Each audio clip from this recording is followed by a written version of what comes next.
Good morning student. आज हम आपको संस्कृत रीडर पढ़ाएंगे बेटा प्रत्यय। जैसा कि आप पिछली क्लास में पढ़ चुके हो, प्रत्यय की डेफिनेशन है, प्रत्यय कहते किसे। 6 7 प्रत्यय की परिभाषा पढ़ी थी कि वे शब्दांश जो किसी शब्द या धातु के अंत में जुड़कर उसके अर्थ को बदल देते हैं, वे हमारे प्रत्यय कहलाते हैं। वे शब्दांश जो किसी शब्द या धातु के अंत में जुड़कर उसके अर्थ को परिवर्तित कर देते हैं, वे प्रत्यय कहलाते हैं। संस्कृत में प्रत्यय की परिभाषा इस प्रकार है: धातो प्रतिपादिकस्य वा पश्चात् यस्य प्रयोगे क्रियते स प्रत्यय इति कथ्यते। धातु या शब्दों के अंत में जिसका प्रयोग किया जाता है वह प्रत्यय कहलाता है।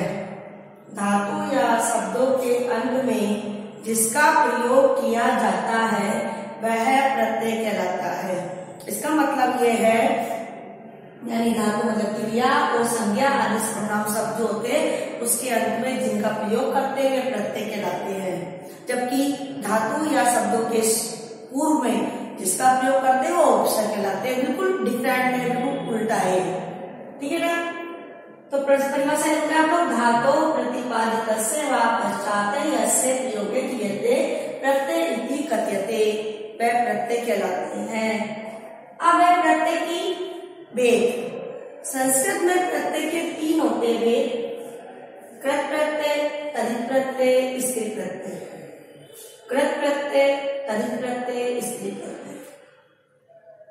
जो कृत प्रत्यय होते हैं ना वो हमेशा धातुओं के अंत में लगते हैं, मतलब क्रिया के अंत में लगते हैं। क्रिया जानते हो, जो भी हम काम करें क्रिया कहलाती है। खाना पीना, सोना, रोना, धोना, ये सब क्रिया कहलाती है। तो कृत प्रत्यय हमेशा धातुओं के अंत में लगते हैं। तद्धित प्रत्यय की पहचान है कि हमेशा शब्दों के अंत में लगते हैं। लगते किसमें? शब्दों के अंत में। पहचान किससे करोगे आप लोग? कृत प्रत्यय हमेशा धातुओं के अंत में लगते हैं, तद्धित प्रत्यय हमेशा शब्दों के अंत में लगते हैं। और स्त्री प्रत्यय पुल्लिंग शब्दों को स्त्रीलिंग बनाने के लिए जिन प्रत्यय का प्रयोग हम करते हैं वे हमारे स्त्री प्रत्यय कहलाते हैं। हो गया तीनों का भेद। दोबारा देखिए, कृत प्रत्यय जो प्रत्यय धातु यानी क्रिया के अंत में लगते हैं, तद्धित प्रत्यय जो प्रत्यय शब्दों के अंत में लगते हैं, स्त्री प्रत्यय पुल्लिंग शब्दों को स्त्री बनाने के लिए जिन प्रत्यय का प्रयोग किया जाता है वे स्त्री प्रत्यय कहलाते हैं। अब पढ़ेंगे कृत प्रत्यय। कृत प्रत्यय के अंदर कौन कौन से प्रत्यय आते हैं, या संस्कृत में कृत प्रत्यय में कौन कौन से प्रत्यय आते हैं जो आपके कोर्स में, हम अभी केवल कोर्स के पढ़ेंगे। तो आपके आते हैं कृत प्रत्यय। पहले आता है कत्वा, आपने 7th 8th में कत्वा प्रत्यय पढ़ा है। दूसरा आता है ल्यप, तुमुन, कत, कत्वतु, तव्यत, अनियत, क्षत्रिय और सानच। ये वाले जो प्रत्यय है सभी ये आपके धातुओं के अंत में आते हैं, यानी क्रिया के अंत में आते हैं। इसी से आप पहचानोगे कि कौन सा प्रत्यय है। दूसरा हमारा तद्धित प्रत्यय जो है शब्दों के अंत में आता है। इसके अंतर्गत निम्न प्रत्यय आते हैं: तरप, तमक, मतुक, हक और तल। कौन कौन से? तरप, तमक, मतुक, हक और तल। तीसरा प्रत्यय स्त्री प्रत्यय जो पुल्लिंग शब्दों को स्त्रीलिंग बनाने में प्रयोग में रहता है। इसके अंतर्गत केवल 2 प्रत्यय के कोर्स में, टाप और नी। टाप और नी। तो इस प्रकार हमारे ये 3 प्रत्ययों के भेद है। ये तीनों प्रत्ययों में कौन कौन से प्रत्यय किसमें आते हैं ये आपको सारे नाम बता दिया गया है। आपको याद रखना है धातु के अंत में कौन कौन से प्रत्यय आते हैं: कत्वा, ल्यप, तुमुन, कत्वतु, तव्यत, अनियत, क्षत्रिय और सानच। शब्दों के अंत में तरप, तमक, मतुक, ठक, तल। और स्त्री प्रत्यय में आएंगे टाप और नी। अब हम पढ़ेंगे कृत प्रत्यय के भेदों के बारे में, यानी कि कत्वा, ल्यप, तुमुन इन प्रत्ययों के बारे में हम पढ़ेंगे। तो आप लोग इसे अपनी फेयर बुक में नोट कर लीजिए। इसके बाद हम पढ़ेंगे कृत प्रत्यय।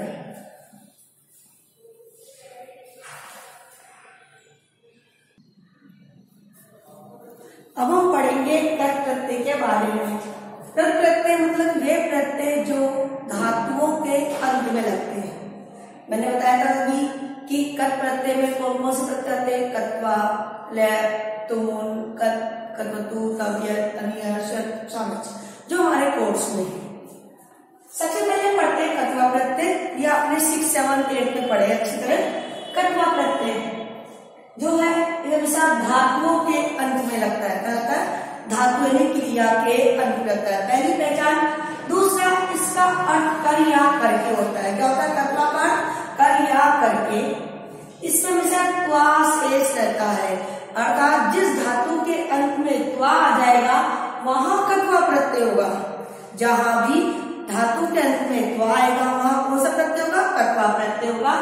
और इसके शब्दरूप नहीं बनते हैं, इसके शब्दरूप नहीं बनते हैं।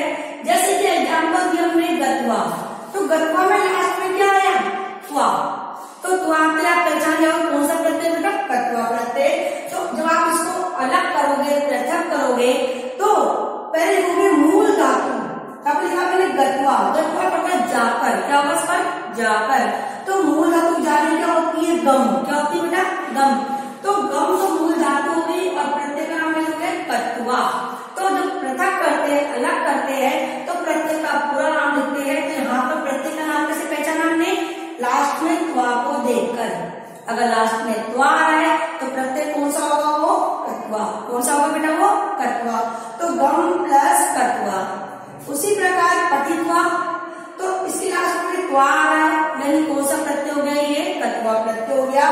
जब इसको अलग करेंगे तो पठ प्लस कत्वा, क्या बनेगा ये, पठ प्लस कत्वा, ठीक है ना।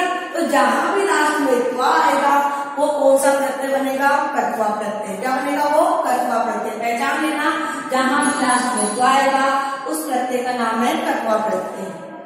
सेकंड है हमारा लैप प्रत्यय। इसका अर्थ भी कर्या करके होता है। अब आप बोलोगे दोनों का अर्थ कर्या करके हम कैसे पहचानेंगे, तो लैप प्रत्यय की पहचान होती है कि इसमें ये आता है लास्ट में, क्या आता है, ये। लेकिन लैप प्रत्यय में उपसर्ग आना अनिवार्य होता है। क्या आना अनिवार्य होता है, उपसर्ग आना अनिवार्य होता है।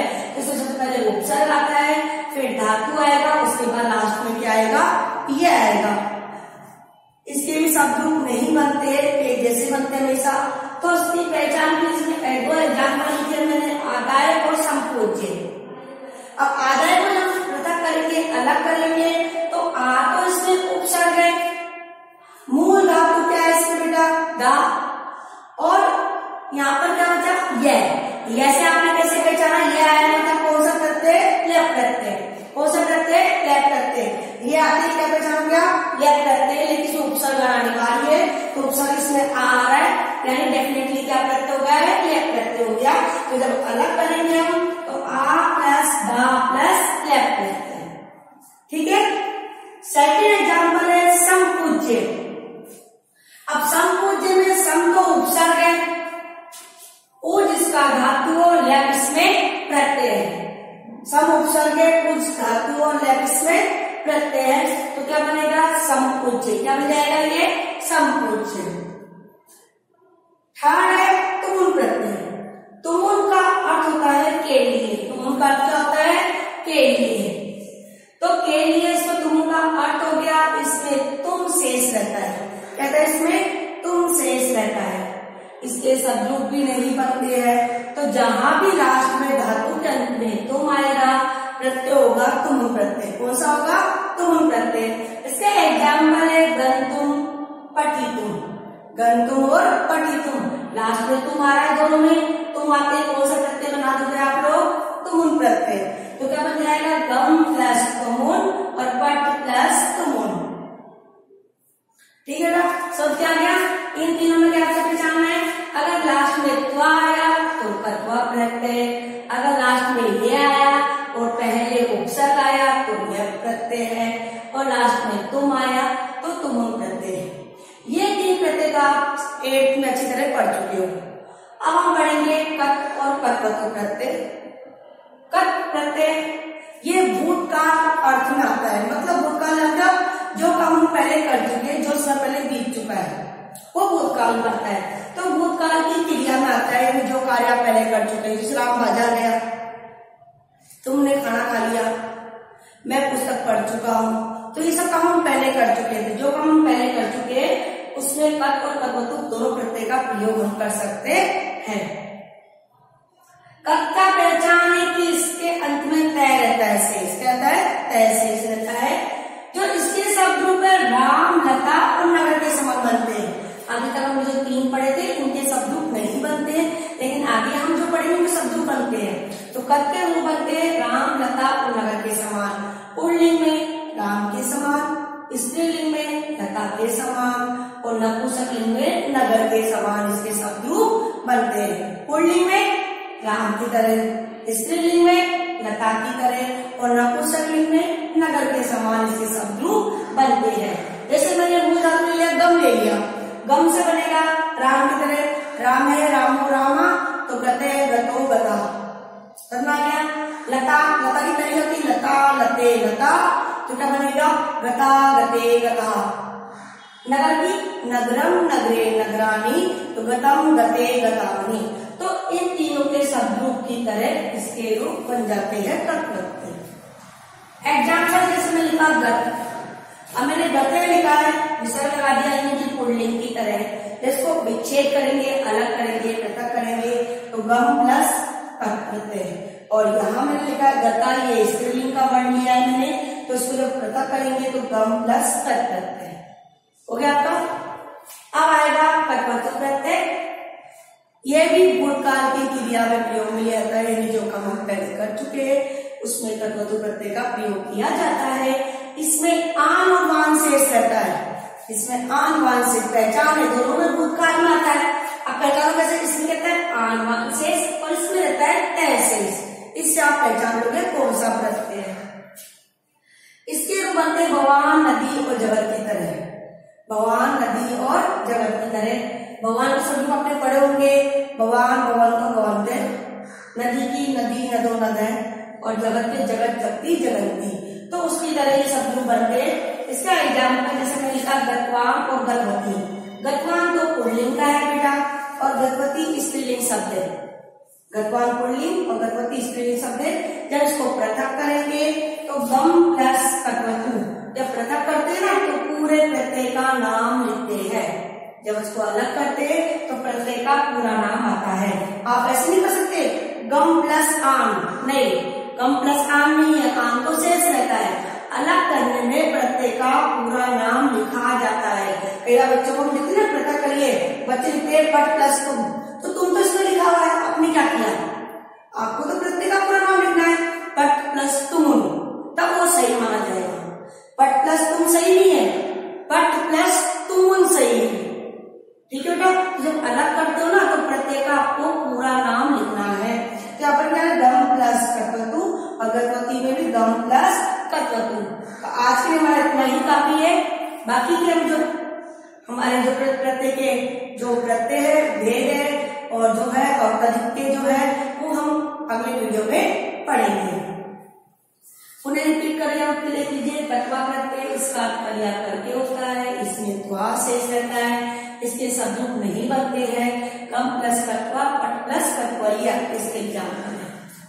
दूसरा है लट लगते, इसका क्रिया करके होता है, इसमें उपसर्ग और यह शेष रहता है, इसके शब्द रूप भी नहीं बनते हैं।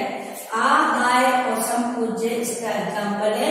लास्ट में यह देखा, यह से पहचाना ज्ञात करते हैं, और शुरू में इसको उपसर्ग आना अनिवार्य है। दोनों उपसर्ग आ रहा है आ और सम, तो कौन सा प्रत्यय होगा बेटा, वो लट प्रत्यय होगा। तुम इसका अर्थ के लिए होता है, इसमें तुम शेष रहता है, इसके शब्द रूप भी नहीं बनते हैं। गन तुम पटी तुम इसका एग्जाम्पल है, इसे लास्ट में तुम आएगा तो आपको प्रत्यय का अर्थ करना तुम, ओनली तुम नहीं लिखना है, तुम लिखना है। कत और कटवतु इन दोनों का प्रयोग भूतकाल के अर्थ में होता है, जो काम हम पहले कर चुके हैं उसमें कत और कटवतु प्रत्यय का प्रयोग किया जाता है बेटा। लेकिन कट में तय शेष रहता है, इसके शब्द राम, लता, नगर के समान बनते हैं, जबकि कटवतु में आनवान शेष रहता है, इसके शब्द भगवान, नदी, जगत के समान बनते हैं। तो आपको सारा का सारा वर्क अपने पेपर में करना है, इसे लर्न करना है, और कोई भी डाउट होगा इससे संबंधित तो आपकी जो डाउट क्लास रहेगी उसमें आप मुझसे पूछ सकते हो, ठीक है ना। तो आप लोग उसको पढ़ना, समझना। फिर जो भी डाउट होगा आपको, जो भी प्रॉब्लम आ रही है, जो मैंने आज पढ़ा दिया है, जो भी प्रॉब्लम इससे संबंधित, वो आप कल डाउट क्लास में मुझसे पूछ लेना। तो आज के लिए इतना ही काफी है। आप लोग उसे वर्क करिए और लर्न करिए।